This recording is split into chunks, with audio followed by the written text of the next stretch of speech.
hours the entire time. And also, I'm told that Austin Metcalf's twin brother, Hunter, this was the first time he was inside the courtroom when that guilty verdict was read. I'm told it was really emotional from both sides after that murder verdict. Fox's Brooke Taylor at the courthouse in McKinney, Texas, where the verdict was reached after only about 3 hours of deliberations. The judge did tell the jury they could consider a lesser manslaughter count. They're now on to the sentencing phase, with Carmelo Anthony's mother appealing to the jury to have mercy on her son. He could face life in prison. President Trump says a U.S. Army helicopter downed near the Strait of Hormuz last night was shot down by Iran and that the U.S. must respond. No word yet on how. Iran state media, citing a military source, says warning against using the crash as a pretext to return to fighting.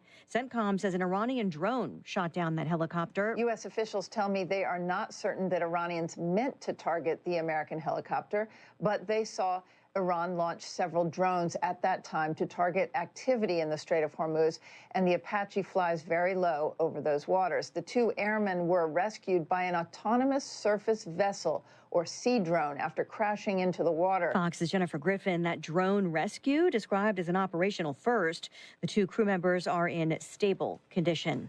America is listening to Fox News.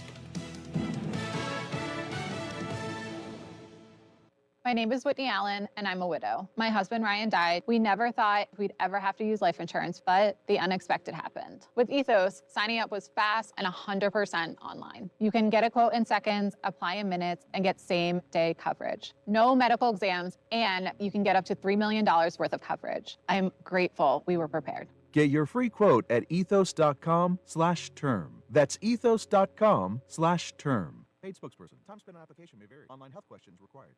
Finding great candidates to hire can be like, well, trying to find a needle in a haystack, but not with ZipRecruiter. Its powerful technology actively finds and invites qualified candidates to apply to your job. So while other companies might deliver a lot of hay, ZipRecruiter finds you the needle in the haystack. See why 4 out of 5 employers who post a job on ZipRecruiter get a quality candidate within the first day. Try ZipRecruiter for free at ZipRecruiter.com/free. That's ZipRecruiter.com/free. ZipRecruiter. It's primary day in several states, with voters choosing candidates for House, Senate, and governor, or a combination of those. Polls still open in South Carolina, Nevada, North Dakota, and in Maine, home to a closely watched Democratic primary to challenge longtime Republican Senator Susan Collins this fall. The interim president of a civil rights advocacy group stands his ground at a House hearing. The SPLC will continue to expose hate and extremism. Brian Fair says the Southern Poverty Law Center denies allegations of fraud in a federal indictment accusing the group of misleading donors and banks by paying informants and, in turn, fueling the hate it says it's fighting. North Carolina Democratic Congresswoman Deborah Ross says infiltrating a violent group is not the same as supporting that group. This is a bizarre Alice in Wonderland theory.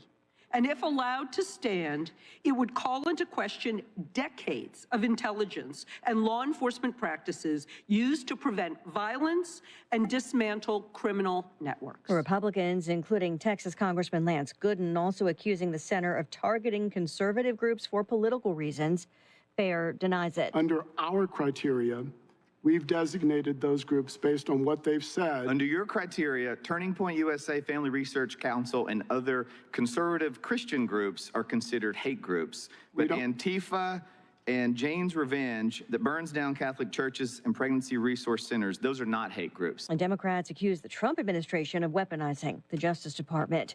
World Cup host cities gearing up for an influx of tourists. We have a world-class transit system, and it has never been more coordinated, and it has never run better. Julie Kirschbaum with the San Francisco Municipal Transportation Agency. Meantime, stadium workers near L.A. reach a tentative deal to avert a strike ahead of the opening World Cup match for the U.S. men's team this Friday.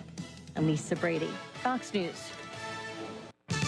The award-winning local, district, and statewide news is being brought to you by Ultimate Structures, offering customized sheds, cabins, and metal buildings. Ultimate Structures is ready to design what you desire. Call today, 724-415-0020. Good afternoon, 81 outside of our Davis & Davis studios at 5:05 on this a Tuesday. I'm Nick Barczyk, Davis & Davis attorneys at law, voted Fayette County's best law firm 2020. 25. Your local station, WMPS, the Weather Watch and Sports on the way in just a bit. PennDOT is seeking community feedback for 2 infrastructure projects in Fayette and Greene counties. Starting in September this year, PennDOT is going to resurface Fayette County's National Pike between Fayette Springs Road and Fort Necessity, as well as Greene County's Mapletown Road from Route 88 intersection to the bridge over Whiteley Creek. Both projects include new pavement markings and guide rails, as well as drainage and base repairs as needed. Work is expected to be finished by June of next year. Single-lane closures will take place in both locations during construction, and flaggers will be on site to direct traffic. Those interested in submitting a comment about either project can access a form on PennDOT's website through June 19th. Police are announcing the arrest of a suspect in a 2003 Fayette County robbery. 2 people were held at gunpoint during the home invasion. State police said at the time that 3 suspects were involved, but only 2 were found and arrested. The 3rd suspect, Robert Scott, was recently found in Michigan, where he has reportedly been living under his brother's name for many years. Drought conditions around southwest Pennsylvania are improving this week. The latest update from the U.S. Drought Monitor shows no drought conditions anywhere in the Pittsburgh region. About 30% of the state located in southeastern sections of the state are seeing abnormally dry, moderate, and severe drought as of this week. Major economic growth is expected from a big $2.4 billion investment into U.S. Steel's Mon Valley Works. Nippon Steel has announced plans for a new hot strip mill at the Edgar Thompson plant in Braddock and other improvements. A report on the investment released this week shows the move could generate nearly $60 million in state and local tax revenue over the next 3 years. Well over 6,000 jobs could also be created through the project, the report says. Leaders of the U.S. Postal Service are highlighting safety this June as part of Dog Bite Awareness Month. Post office officials are urging dog owners to keep pets secured and away from the mailbox when it is time for the mail to arrive. Over 5,000 dog bites involving mail carriers were reported around the country last year. And the Social Security Trustees report said the program is on track to become insolvent by the end of 2032, when beneficiaries would see their monthly checks cut by 22%. It guarantees income to over 70 million Americans and many Southwest Pennsylvanians. The Social Security Administration said this week it would pay 78% of benefits upon insolvency. Medicare's Hospital Insurance Trust Fund will be unable to pay full benefits in the second quarter of 2033, or a quarter earlier than the agency had projected last year. The trust fund helps fund Medicare Part A, which covers costs such as inpatient hospital visits and skilled nursing facility care. If the Medicare fund becomes insolvent, it would be able to pay only 89% of the program's benefits. And the Agriculture Secretary says the White House is taking the threat of an invasive flesh-eating insect seriously. Brooke Rollins says that tens of millions of dollars has been spent on a sterile fly facility, which is seen as key to stopping the invasion. Sterile flies mate with the New World screwworm flies and prevent them from reproducing. Later this week, she'll visit the Texas border area that has become ground zero. There have been 5 confirmed cases, 4 in Texas, 1 in New Mexico. The screwworm fly lays eggs in open wounds and, left untreated in livestock, can cause death within days. I'm Mark Mayfield.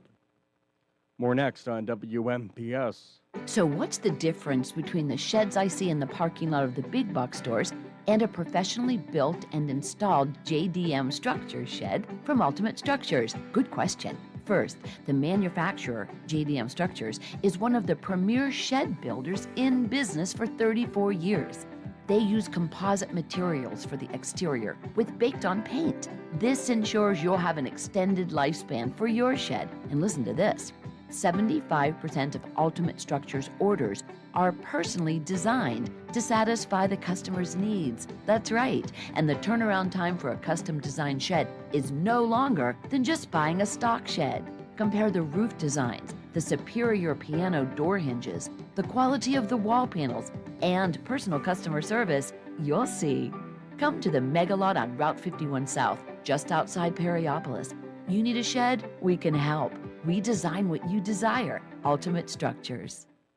In sports, we have Bucko baseball tonight, game 1 of a 3-game series at PNC Park. Paul Skeens on the mound for the Pirates as they take on the Dodgers after the Bucks were swept over the weekend against Atlanta. That's this evening. Dodgers at Pirates at 6:15 with the game at 6:40 on WMBS. Game 4 of the Stanley Cup Final tonight. Vegas looking to go up 3-1 as they host Carolina. In the NBA Finals, Game 3 in New York last night went to the Spurs. Knicks up 2-1. Game 4 of that series in New York tomorrow night. Now the weather watch for all of southwest of Pennsylvania. Right now at 83. Overnight low at 68, up to 83 tomorrow with a threat of thunderstorms in the afternoon. Do have a chance of some storms this evening, but otherwise looking like just cloudy skies. Up to 86 with thunderstorms on Thursday, and then rain and storms likely Friday.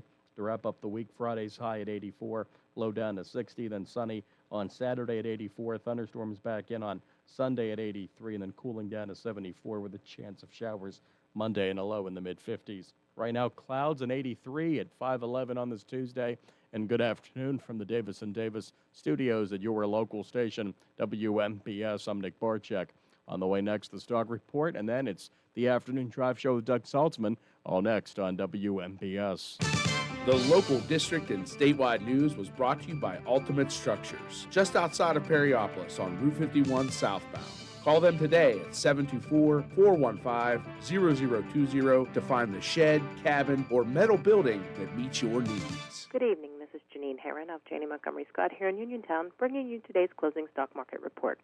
The Dow Jones Industrial Average was up 86.1 points, closing at 50,872. The Nasdaq Composite was down 250.8 points, closing at 25,679, and the S&P 500 index was down 19.1 points, closing at 7,387. Among companies of local interest, Apple closed at $290.55, down $10.99. Amazon $244.19, down $1.03. Cisco $120.36, down $3.79. Boeing $214.50, down $1.42. Caterpillar closed at $914.42, down $1.22. Disney $99.29, up 42 cents. ExxonMobil $148.82, down $2.93. First Energy closed at $45.89, up 18 cents. Johnson & Johnson $236.99, up $4.83. Home Depot $321.15, up $11.44. Intel $107.92, down $2.35. McDonald's $282.18, up $4.40. Meta Platforms closed at $584.59, down 80 cents. PNC Financial Services $232.24, up $5.10. Raytheon Technologies $181.52, up $2.86. Rockwell Automation closed at $460.09, up $8.43. Tesla $396.68, down $12.27. Verizon $45.77, up 33 cents.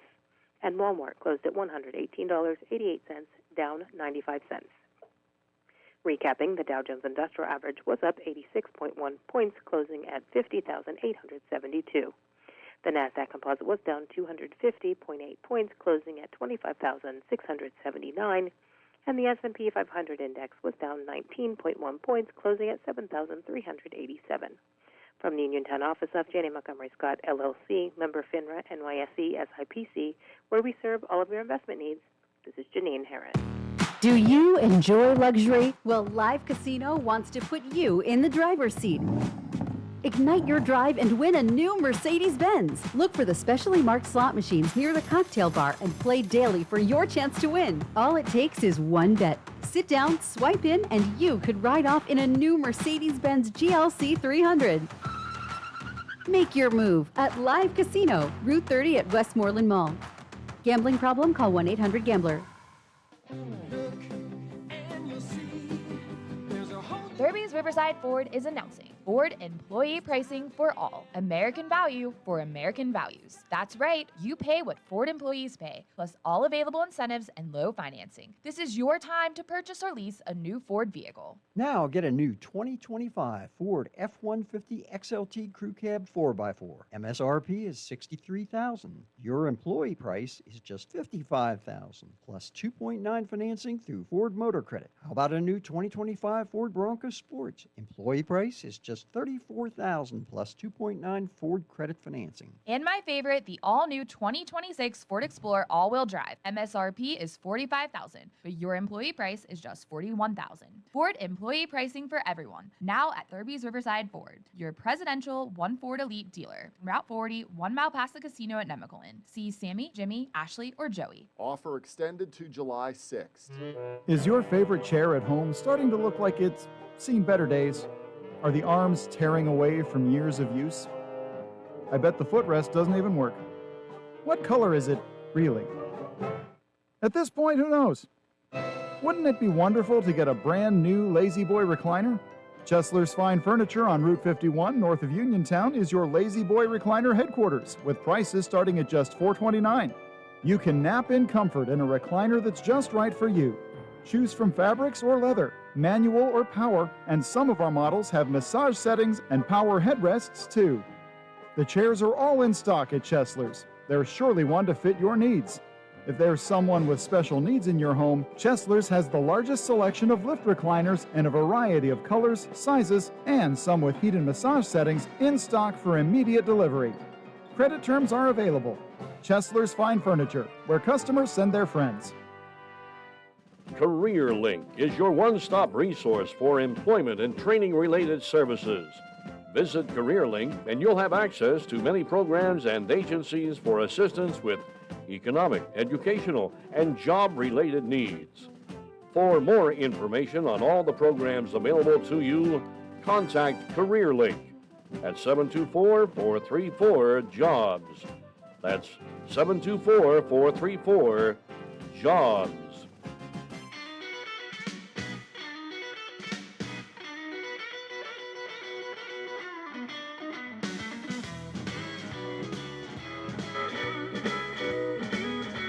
It's the Afternoon Drive Show on your local station, WMBS Uniontown. I'm Doug Saltzman. That's Nick Barczyk at the control. Short show tonight. Of course, we have Pirate Baseball. Pirates taking on the world champion Dodgers tonight. We'll go to that pregame show after the 6 o'clock national and local news. Pregame show 6:15. First pitch tonight at home, PNC Park, at 6:40. But we're with you till then, covering a couple of different topics, very diverse. A lot of the issue you've heard about lately is the weather. 70,000 people didn't get to go to a concert at Acrisure Stadium the other day because severe weather was predicted. Oddly enough, it did not hit Pittsburgh. We got some rain in that region, but I should say they got some rain in that region, but nothing like Fayette County, Washington County, and Westmoreland County, where a total of 6 tornadoes have been confirmed. That's not unheard of, but it's in the top 10, I understand, since 1950. So we thought we'd check in with Chris Leonardi, who is a meteorologist with the National Weather Service. We'll talk to him. Then we're really going to change topics. You may have heard we reported a week ago about a new historic marker in Scenic Hill, about Lafayette's Trail and where he traveled around this region, actually around the country. We're going to talk to Julian Hachet, who originally is from France, and he's the founder of that organization, Lafayette Trail, Inc. We're going to talk to him after the news and break at the bottom of the hour. Again, joining us right now on the WM line from the National Weather Service, meteorologist Chris Leonardi. Chris, thanks for joining us. It's been a busy day, busy time for you and your colleagues at the National Weather Service lately, hasn't it? Yes, it certainly has, Doug. We've had a busy time these last few days trying to sort out, what happened on Saturday. Of course, it was a very impactful weather system that tracked south of Pittsburgh and across Washington, Fayette, and Westmoreland counties. We ended up having a total of 6 tornadoes. Now, one of them crossed from Fayette into Westmoreland County. So in total, 3 tornadoes in Washington, 3 tornadoes in Fayette, and 1 in Westmoreland. All of them were EF1 in strength, ranging in with maximum winds generally between 90 and 110 miles per hour.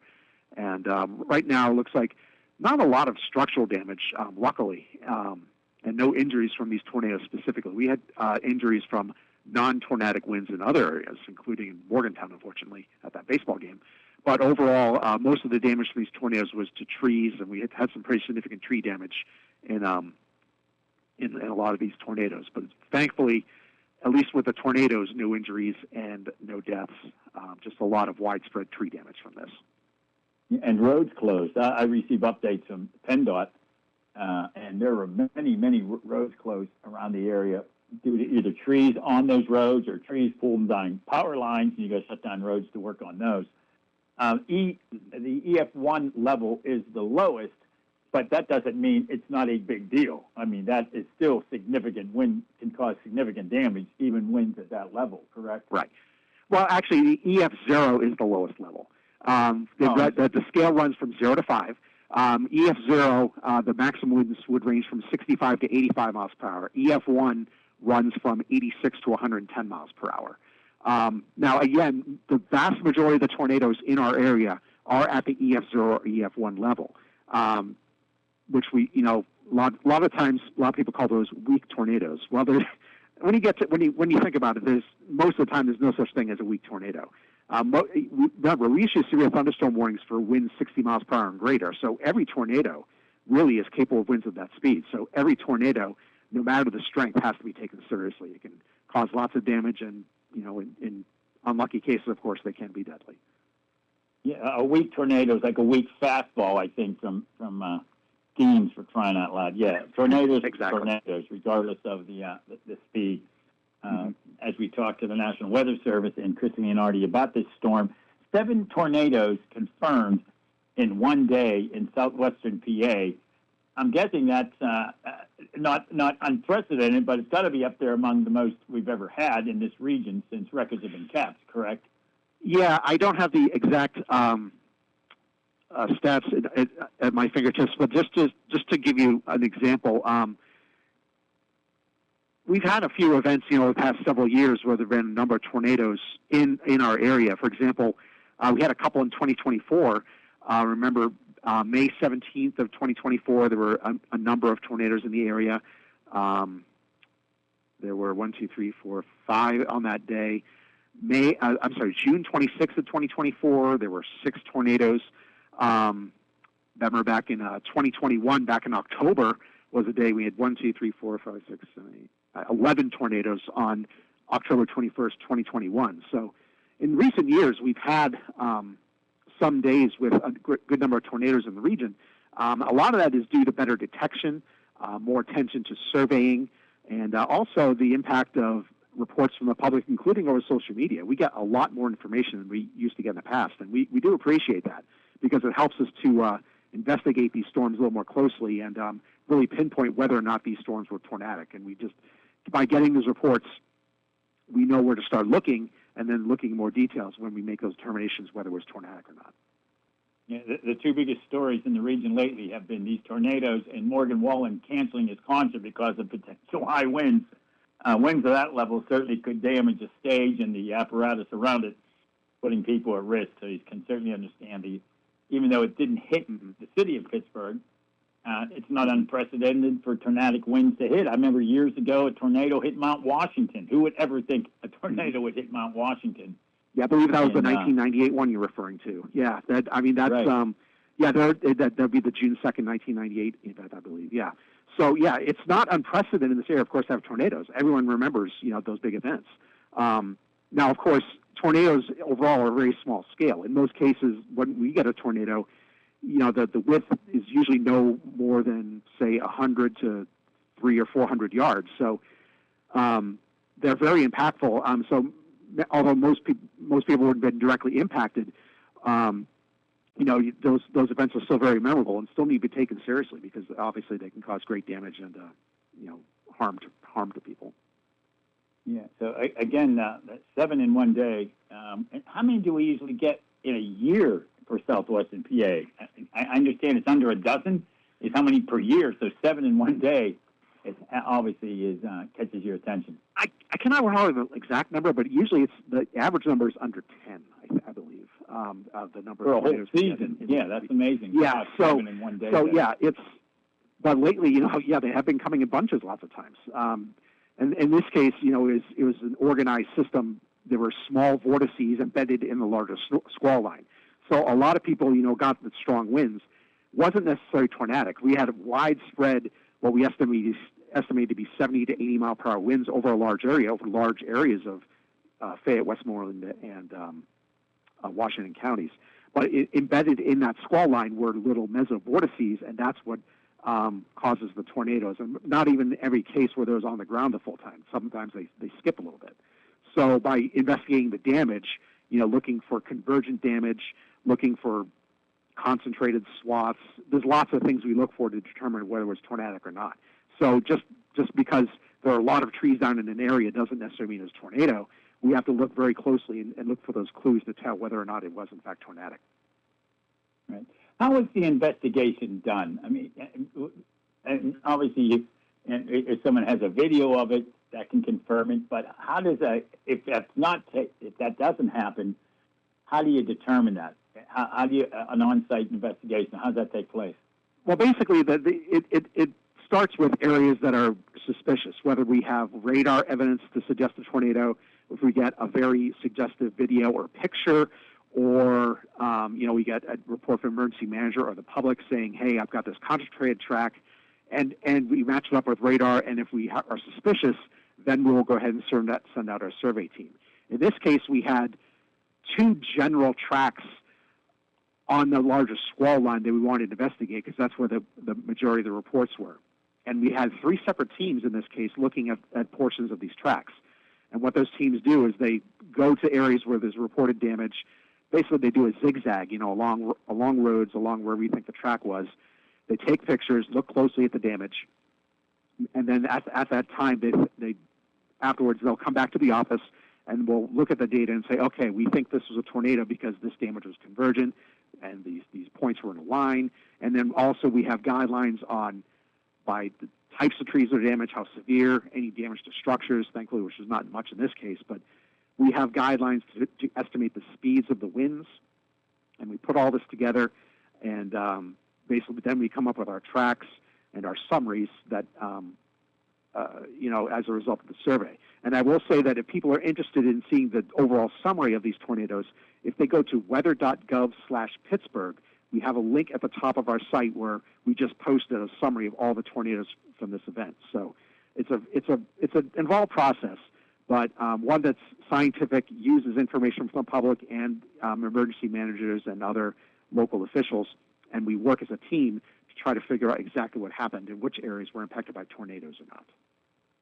Chris, whenever we have you and your colleagues on the afternoon drive show here on WMBS, we ask you to wrap up the interview with a forecast for our region, and we make it tough for you, the forecast for the lowlands and also the ridges, because we know you guys can handle that. Yeah. Well, right now, for the forecast for the next several days, we're kind of going to be in a kind of a warm and humid pattern, and from here on out, we're going to have daily rain and thunderstorm chances right on through. Starting today, there might actually, within the next couple hours, you might start to see some showers and a few storms coming up from the southwest. And we're going to have basically rain and thunderstorm chances, like I said, pretty much at any time through Friday. Now, today, not expecting anything of real significance. There'll be some heavy rain, but right now we don't have much threat of severe weather. As we go further into week, we do have some isolated severe thunderstorm chances Wednesday into Thursday, mainly looking at straight line damaging wind in that case. Friday right now looks like the highest threat of maybe a more concentrated line of thunderstorms as a cold front comes through. So right now that's the day we're targeting as the day to especially watch out. But really, from here on through Friday, expect daily shower and thunderstorm chances, warm and humid conditions. Again, temperatures tomorrow will be a little slightly cooler in the lower 80s, but by the time we get to Thursday and Friday, we're looking at temperatures in the lowlands, in the upper 80s, and on the ridge tops, probably closer to 80 degrees. So pretty much a broken record forecast for the next several days, just daily shower and thunderstorm chances and warm and humid conditions. And these temperatures are well above normal for this time of year, correct? Can you repeat that? I'm sorry. I said, and these temperatures are above normal for this time of year, correct? They are above normal, but of course we're in June now, so it's not unheard of course, to have temperatures in the mid upper 80s, anytime during June. Right now, there's not a whole lot of potential for temperatures to reach 90 degrees. That's due to the fact, of course, that we're going to have these clouds and showers and thunderstorms around. And by the time the weekend rolls around, behind the front, we should start to see some temperatures cool off again, such that by Sunday into Monday, we should be around 80 or maybe even upper 70s for highs. So it's June, it's summer, so we're in one of those warming, humid patterns that you can expect off and on again for the next several months. Chris Leonardi, National Weather Service, thanks so much. We appreciate it. Anytime, we're happy to help. All right, thank you. We're 5 seconds away from that Fox News update, so stick around for that. Nick and Doug will be right back. This is a Fox News alert. I'm Tom Graham. Texas teenager Carmelo Anthony found guilty of murder for the killing of 17-year-old Austin Metcalf. Prosecutors say the two teens who went to different schools did not know each other and got into a fight at a stadium during a Frisco Independent School District track meet. When Anthony used a pocket knife to stab Metcalf, a student athlete, the teen later died at a hospital. Fox's Kristen Goodwin. The trial divided many along racial lines. Anthony is black, while Metcalf was white. President Trump vowing a response, blaming Iran for the downing of a U.S. helicopter. President Trump says Iranians shot down a U.S. Apache helicopter Monday patrolling the Strait of Hormuz. The two pilots were rescued, and the president says both are safe and uninjured. But in a social media post, President Trump says the U.S., out of necessity, must respond to this attack. Fox's Jared Halpern. America's listening to Fox News.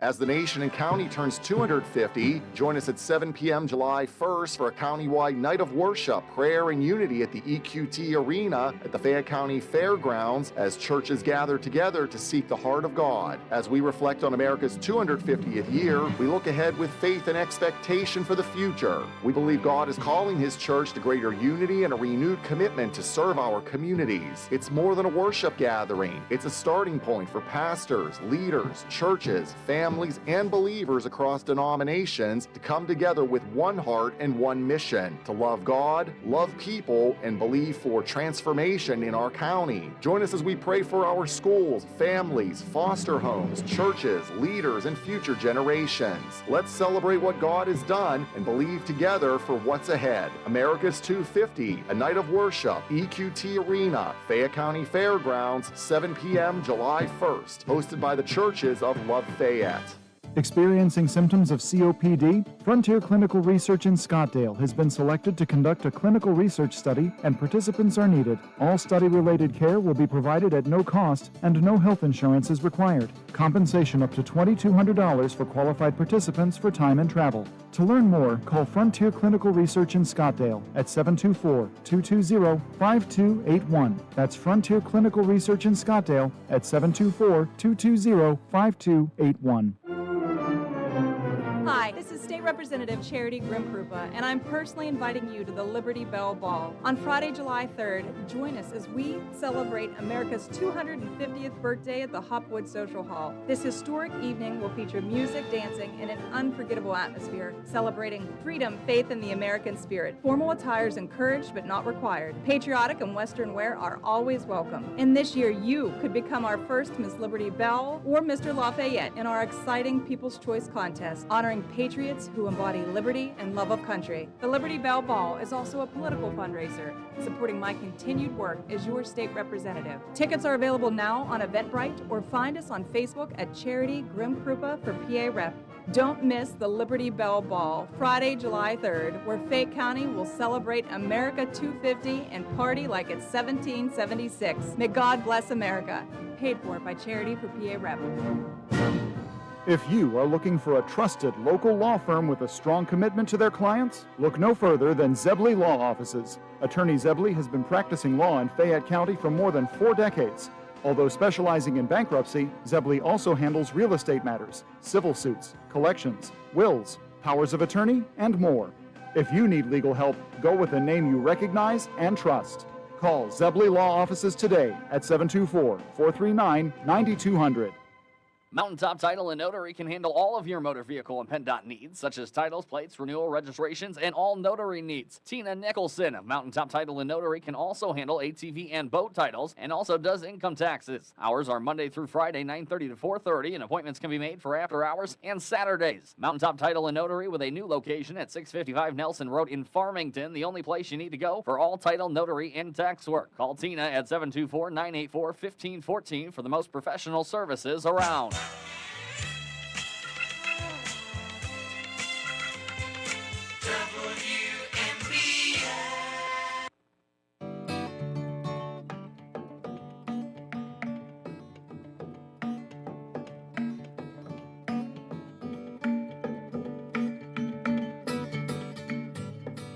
Hey, Nick, welcome back, by the way, to the Afternoon Drive Show. We're with you till 6 o'clock tonight. We'll hit the news at the top of the hour, national, local news, sports, and then Pirate Baseball pregame at 6:15, first pitch at PNC Park at home versus the L.A. Dodgers, the World Series champion L.A. Dodgers. That first pitch will be at 6:40 tonight, so stick around for that. Nice night to sit on the porch, listen to the game on your local station, WMBS Radio. Nick, you may have heard the country is about to celebrate its 250th anniversary. When I was a kid in 1976, I think I wrote 12 different papers about the bicentennial. Every class, except maybe math, required us to write a bicentennial paper. Most of the time, this time around, you hear it called USA 250, America 250, because the semi-quincentennial, that doesn't just flow off off your tongue very easy, does it, Nick? That's a tough one to say regularly. Yeah, that's a rough one. I think America 250 is easier for most folks to say. That's right. But I do remember in 1976, there were constantly, for about a year, these bicentennial minutes. It would come on during commercial breaks of just about anything, and there'd be some celebrity giving you a bicentennial minute. Wow. I thought there might be a semi-quincentennial minute, but that hasn't... I haven't seen those. They do exist. It's probably all online now. Yeah. Yeah, you're right. Exactly. What am I thinking? So, but everybody imaginable is celebrating that, including fans of Lafayette, of course, who our Fayette County is named, and he spent a good amount of time in this county, and of course visited at the home of Albert Gallatin, Friendship Hill, which is now a National Historic Site. Great stories about how Gallatin just wanted a private get-together with Lafayette at his home there, but thousands and thousands of folks made their way there. Now, this was a long time ago. Getting from, say, Uniontown to Friendship Hill was not exactly an easy trip, and nor was it for Lafayette. He traveled all around America at the time when traveling wasn't all that simple. And who better to talk to than the founder of the Lafayette, and we're very pleased to have him join us today, Julian Ashay. Julian, thanks very much for joining us. How are you today? I'm good. How are you? Good, good. I hope my introduction there was not too long, but I've always found it sort of fascinating about Lafayette and how he managed to travel all over. Your organization is very committed to telling people everywhere about Lafayette's trail, and there are historic markers everywhere, including a most recent one, and we'll talk about that in a minute. But how did you become involved in this?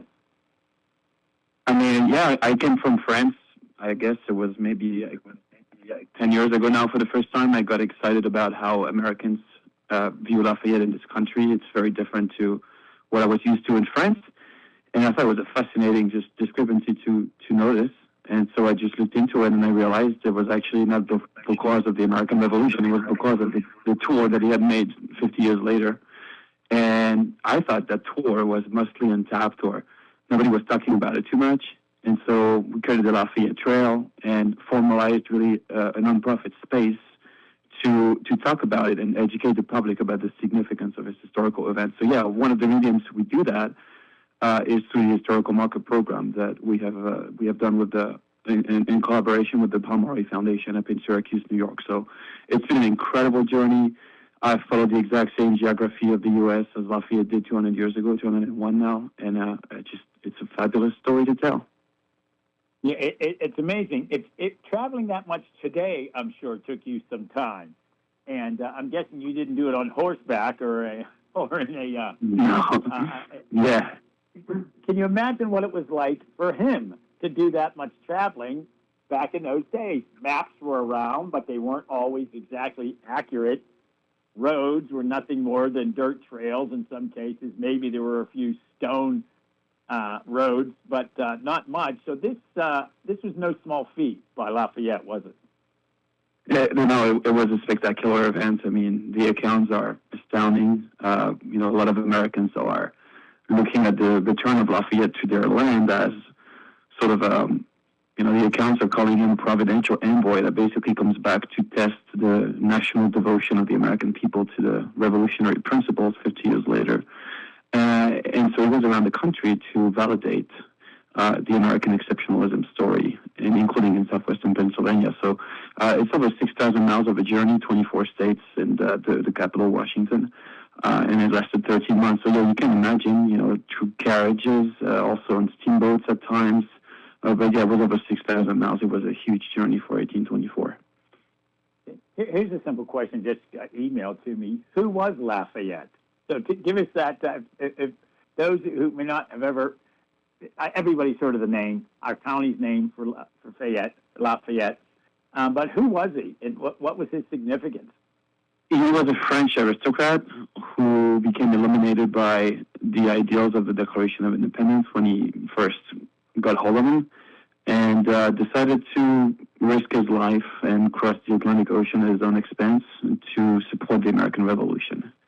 So he's a very instrumental figure because he helped with connections with the king and his court. He helped with money, but also a story more of how he convinced the Americans that he was fighting for their cause because he really believed in it. And it's such an important thing to state because there were so many Europeans that came and basically would publicly state condescending remarks about how Americans were fighting. And this is nothing new. Like during the French and Indian War, that's exactly what Braddock told Washington, right?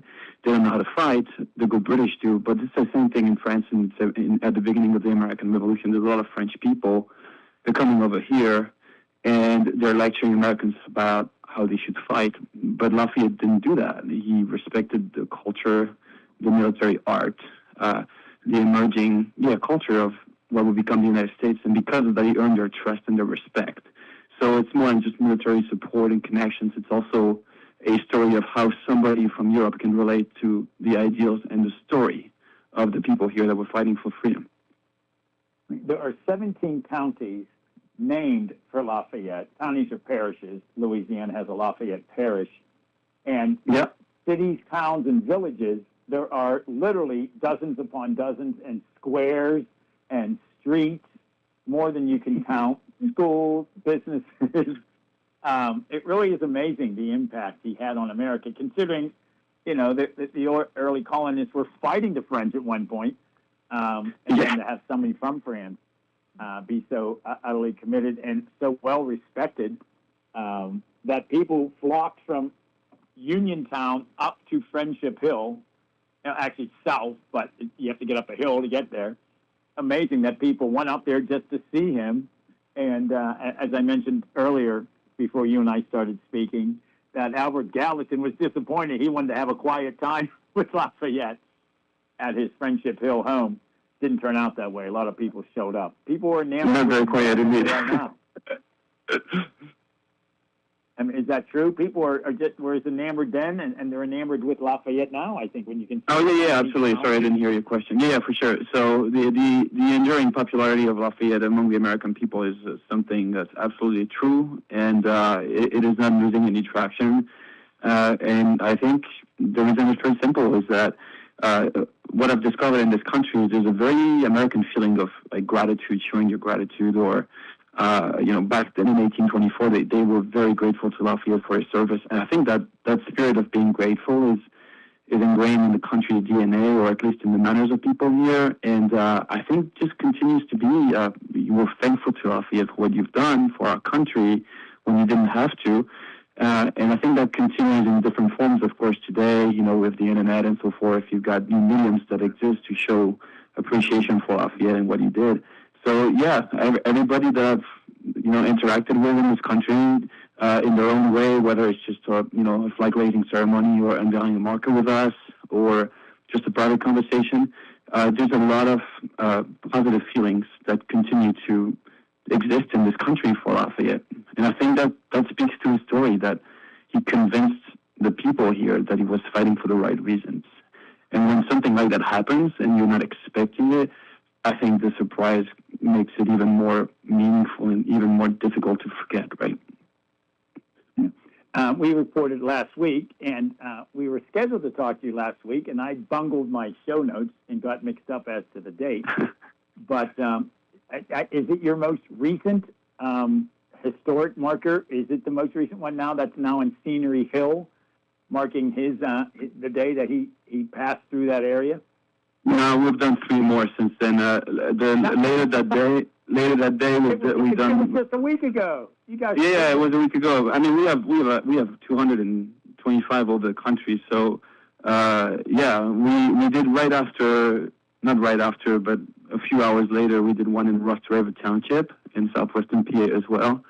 And then just this weekend, I was up in Rochester, New York, and near Buffalo in a town called Tonawanda as well to do 2 additional markers in upstate New York. So, I mean, it's a national trail, right? It's 25 states. So it's going to take you places, and it's going to do it quick. So that's basically what I've been doing for years in this country. I've been traveling around, preaching the message of Lafayette and American history in countless numbers of communities around the country, and I just love what I do. I think I'm so blessed to be able to do this, Now, are you a permanent resident now of America, or do you travel back and forth between your homeland? No, I am. I have my basis here. I operate out of Maryland, but I'm traveling so much. As I said, most of my time in the last 3 weeks, I've been outside of Maryland, whether it's for work, most of the time. But Pennsylvania, New York. We did also a bunch of events in New England recently. Actually, April, May, and June were incredibly busy this year. I think we've done 35 events in these 3 months.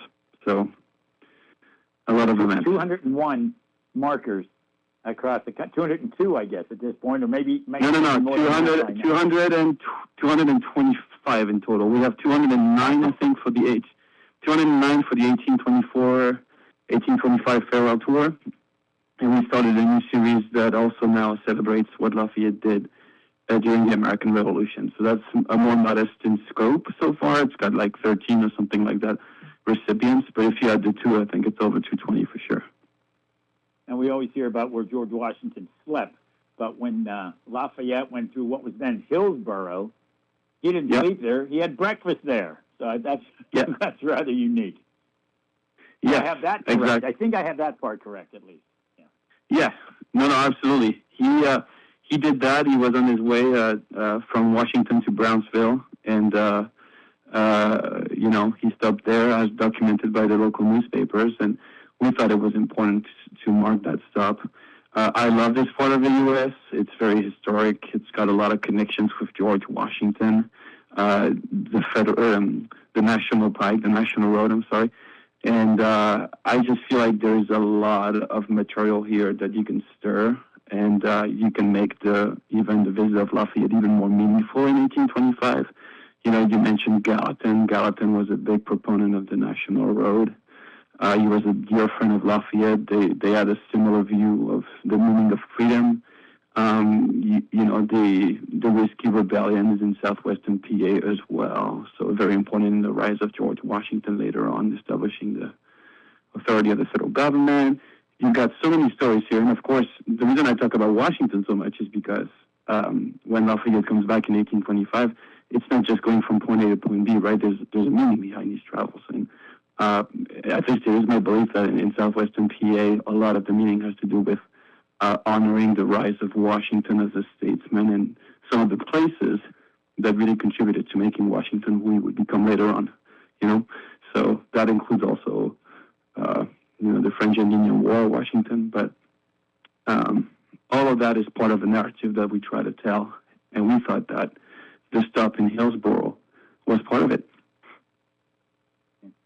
Lafayette's Trail on May 26, 1825, General Lafayette breakfasted in Hillsborough, renamed Scenery Hill, on his way from Washington to Brownsville. So there's a historic marker, folks. You have to check that one out. I've seen several of them around over the years, and the plaque located at the corner of the National Road and Fava, F-A-V-A, Farm Road. So it commemorates his 1825 visit to that region. So this is really, he toured to celebrate America's 50th anniversary, so this is the bicentennial of his farewell tour. Is that a good way to describe it? Yeah, well, we finished that. We were one of the leading national organizations that sponsored celebrations throughout the country for, over 1 year. So, yeah, I've done countless numbers of celebrations, lots of miles. But, no, we're very proud of what we did. We had the distinct angle of providing every event that we did involving around these markers for the most part, but also having like documentaries, collaborations with PBS.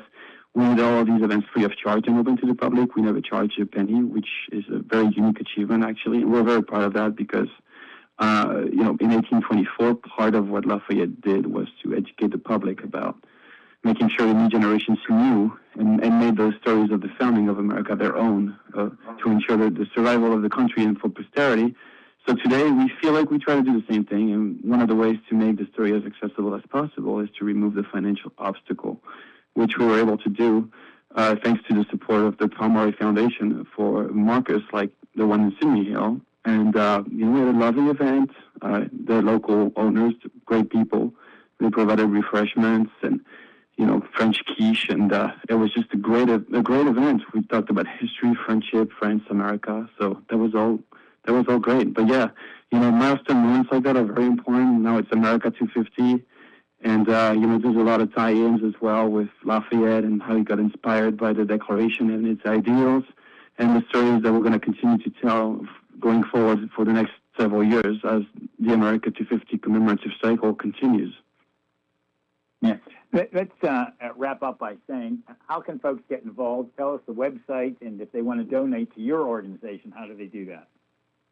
Our top website at the moment is called Lafayette250.org. It's going to be our main platform online to follow what we do. So we post all of our events. We have a live calendar of events on that Lafayette250.org. You can see all of the events we have lined up. Some of them just this coming week. We have a couple on the Hudson River near West Point. You can go on that website to do that.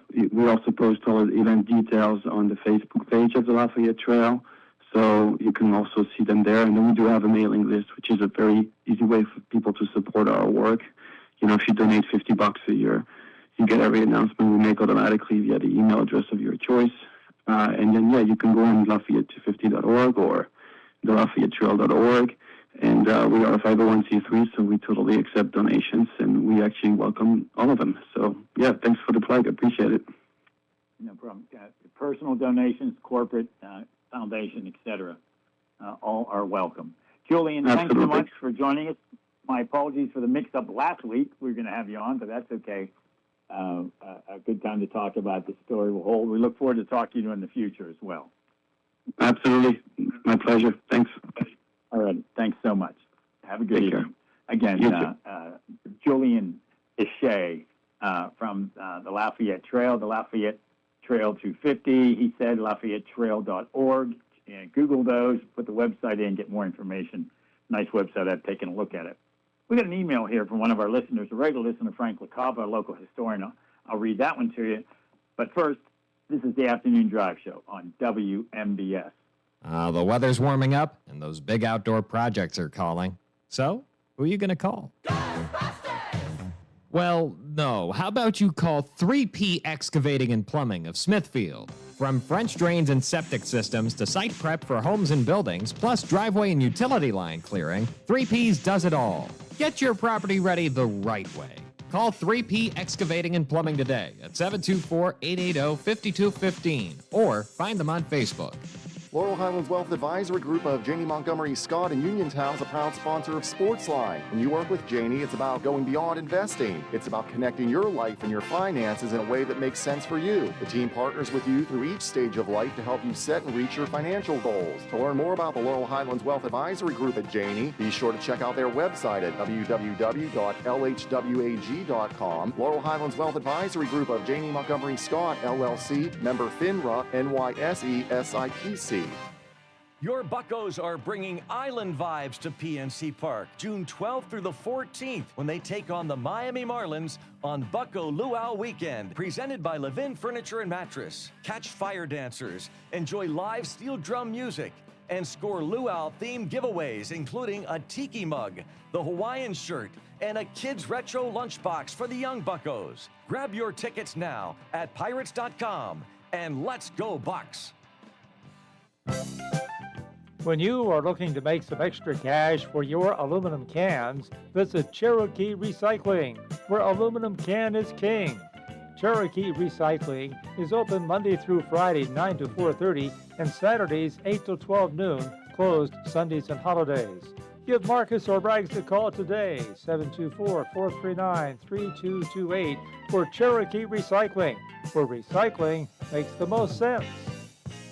Are you looking to list or sell your house? Now is the time to let the professionals at Caldwell Banker Laurel Ridge Realty help you with all of your real estate needs. Caldwell Banker Laurel Ridge Realty has two convenient locations to better serve you. In Uniontown area, 724-437-7100, or in Connellsville area, 724-628-7200, and speak with one of our real estate professionals. Visit our website, caldwellbanker.com. We've been proudly serving Western Pennsylvania area for over 30 years and look forward to helping you with all of your real estate needs. Broker Paul Borges. For funeral services from pre-need to at-need, burial or cremation, call Gates Funeral Home and Crematory, located at 136 North Gallatin Avenue in a beautifully restored historic home. Family owned and operated by Rick Gates, former Brownsville resident and Guyville alumni, the Gates Funeral Home and Crematory offers warmth, convenience, affordability, and ample parking. With a knowledgeable funeral director and compassionate staff, the Gates family and the Gates Funeral Home and Crematory are ready to assist you. WMBS.